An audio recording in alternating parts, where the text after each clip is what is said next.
नमस्कार मेरे प्यारे साथियों। मैं इससे पूर्व की वीडियो में आप लोगों को बता रही थी कि ययाति का चरित्र कैसा है, और वो वीडियो आधा ही रह गया था क्योंकि बहुत अधिक लंबा हो रहा था। तो मैं वहाँ से चलती हूँ जहाँ तक वीडियो में मैं बताई हूँ उसके ठीक आगे से। तो वीर राजा ययाति जब चले गए, कहाँ से चले गए? उस कुआं से देवयानी को निकाल के जब वो चले गए, तब देवयानी रोती पीटती अपने पिता शुक्राचार्य जी के पास पहुंची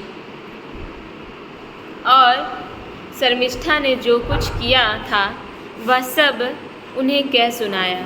जो कुछ भी शर्मिष्ठा बोली थी, उसे जो कुछ भी सुनाई थी, वो सब बात जो है वो देवयानी शुक्राचार्य जी को कह सुनाई।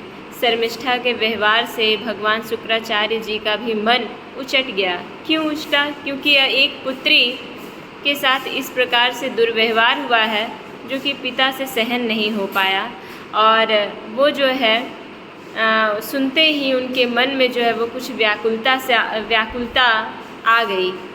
वे पुरोहिताई की निंदा करने लगे। वे क्या करने लगे? पुरोहिताई की निंदा करने लगे। उन्होंने सोचा कि इसकी अपेक्षा तो खेत या बाज़ारों में कबूतर की तरह कुछ बीन कर खा लेना अच्छा है, पर इनसे जो है वो भिक्षा में दी गई धन लेना अच्छा बात नहीं है। अतः अपनी कन्या देवयानी को साथ लेकर वे नगर से निकल पड़े। जिस नगर में रहा करते थे, क्या बोलते हैं, शर्मिष्ठा और शर्मिष्ठा के पिताजी, जिनका नाम था वृषपर्वा। जब वृषपर्वा को यह मालूम हुआ तो उनके मन में यह शंका हुई कि गुरुजी कहीं शत्रुओं की जीत ना करा दे अथवा मुझे शाप ना दे दे, क्योंकि उस नगर से शुक्राचार्य जी निकल रहे थे। तो इस बात को लेकर उन्हें बहुत शंका हुई वृषपर्वा जी को कि कहीं ये मुझे गुस्से में शाप ना दे दे और कुछ अनहोनी ना हो जाए।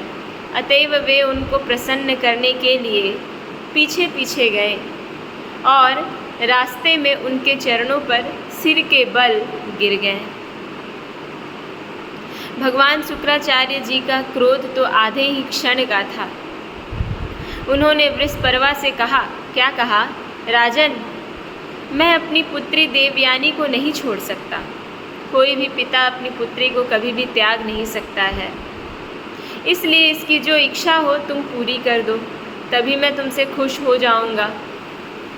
फिर मुझे लौट चलने में कोई आपत्ति नहीं होगी, वापस नगर में आ जाने में कोई मुझे आपत्ति नहीं होगी, लेकिन जो इसकी इच्छा है वो तुम पूर्ण कर दो, जो इसकी कामना है वो तुम इसकी पूरा कर दो। फिर मुझे लौट चलने में कोई आपत्ति नहीं होगी। जब वृषपर्वा ने ठीक है कहकर उनकी आज्ञा स्वीकार कर ली, तब देवयानी ने अपने मन की बात कही। ये देवयानी कौन है? तो शुक्राचार्य जी की पुत्री है। वो कहने लगी कि पिताजी मुझे जिस किसी को दे दे और मैं जहाँ कहीं जाऊँ, शर्मिष्ठा अपनी सहेलियों के साथ मेरी सेवा के लिए वहीं चले। और ये शर्मिष्ठा कौन है?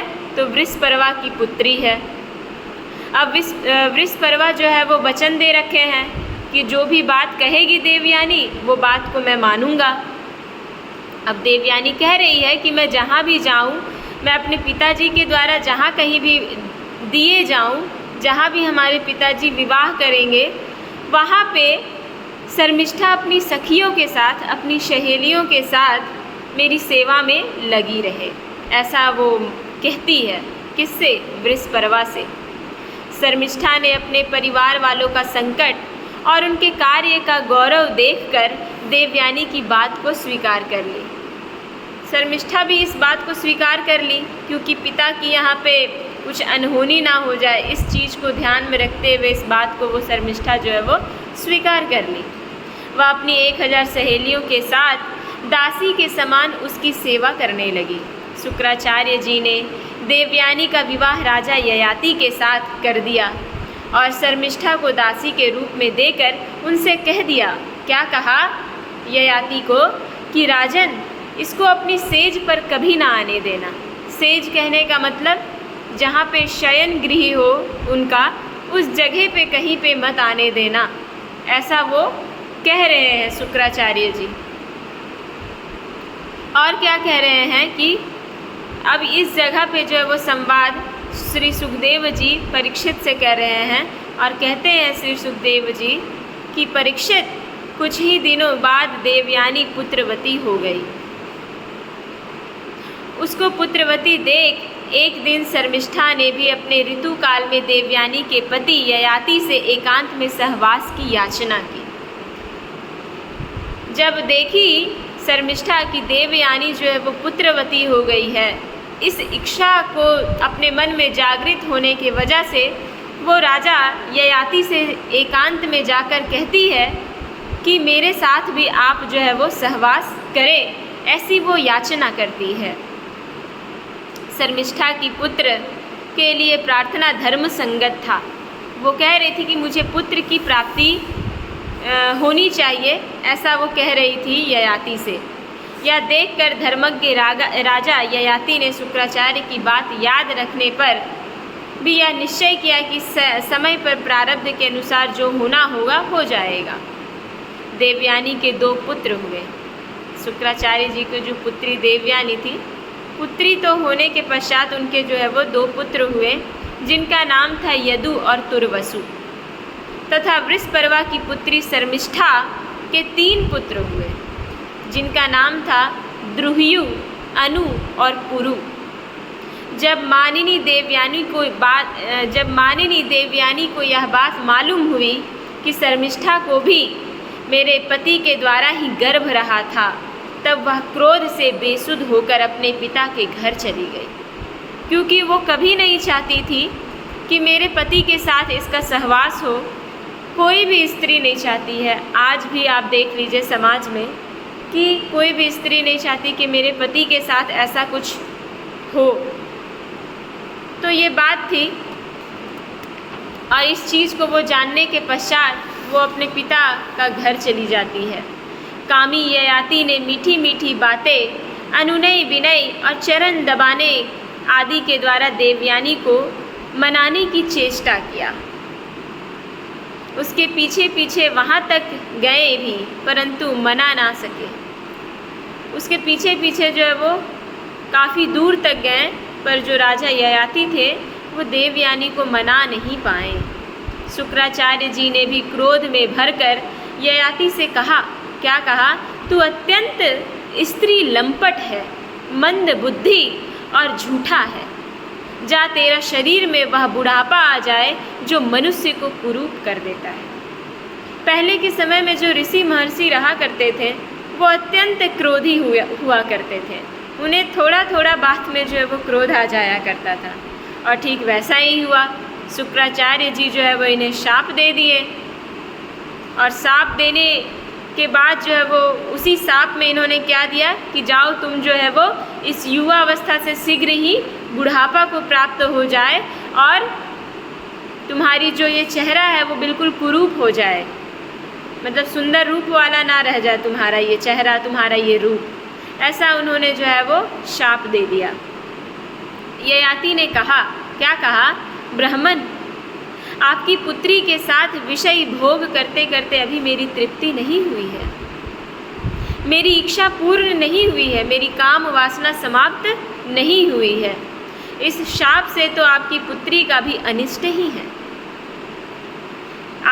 अगर आपको ये लग रहा हो कि सिर्फ मेरा अनिष्ट हो रहा है इस शाप से, तो ये गलतफहमी है आपकी, है ना कहीं आपकी पुत्री का भी जो है वो इच्छा पूर्ण नहीं हुई है, और इस शाप से आपकी पुत्री का भी अनिष्ट ही हुआ है कहीं ना कहीं। इस पर शुक्राचार्य जी ने कहा, अच्छा जाओ, जो प्रसन्नता से तुम्हें अपनी जवानी दे दे उससे अपना बुढ़ापा बदल लो। एक बात मैं बता देना चाहती हूँ कि पहले के जो ऋषि महर्षि थे वो शाप दे देते थे, और जो उन्होंने एक बार कह दिया वो होकर रहेगा, ठीक है। और अगर बहुत भयंकर शाप मिल गया है तो अनुनय विनय करने पे वो शाप का जो ताप है वो कम किया जा सकता है, लेकिन उसको ख़त्म नहीं किया जा सकता है। तो यही शुक्राचार्य जी बोले कि जाओ, तुमको जो जवानी दे दे तुम उससे ले लेना। ये थोड़ा हल्का कर दिए उस शाप को। शुक्राचार्य जी ने जब ऐसी व्यवस्था दे दी तब अपनी राजधानी में आकर ययाति ने अपने बड़े पुत्र यदु से कहा, क्या कहा, बेटा तुम अपनी जवानी मुझे दे दो और अपने नाना का दिया हुआ यह बुढ़ापा तुम स्वीकार कर लो, क्योंकि मेरे प्यारे पुत्र मैं अभी विषयों से तृप्त नहीं हुआ हूँ, इसलिए तुम्हारी आयु लेकर मैं कुछ वर्षों तक और आनंद भोगूंगा। ऐसा वो अपने पुत्र यदु से कह रहा है। और यदु ये कौन है पता है ना? देवयानी का पुत्र है, बड़ा पुत्र, ज्येष्ठ पुत्र। उनसे ये बात जो है वो ययाति कह रहे हैं। एक पिता अपने पुत्र से जो है वो काम वासना भोगने हेतु उनका युवा अवस्था को मांग रहा है। तब यदु कहा, क्या कहा, पिताजी बिना समय के ही प्राप्त हुआ आपका बुढ़ापा लेकर तो मैं जीना भी नहीं चाहता, क्योंकि कोई भी मनुष्य जब तक विषय सुख का अनुभव नहीं कर लेता तब तक उसे उससे वैराग्य नहीं होता है। ऐसा यदु कह रहा है। अब यहाँ पे श्री शुकदेव जी परीक्षित से कहते हैं कि परीक्षित, इसी प्रकार तुर्वसु, द्रुह्यु और अनु ने भी पिता की आज्ञा अस्वीकार कर दी। और ये तुर्वसु, द्रुह्यु, अनु कौन है? तो तुर्वसु तो देवयानी का छोटा पुत्र हुआ और यदु तो इनकार कर ही दिया इस बात को। और द्रुह्यु और अनु ये शर्मिष्ठा का दो पुत्र हैं। उनकी दूसरी जो रानी है शर्मिष्ठा, उनके ये दोनों पुत्र हैं। अब बचा एक पुत्र और, जिसका नाम पुरु है और वो सबसे छोटा पुत्र है।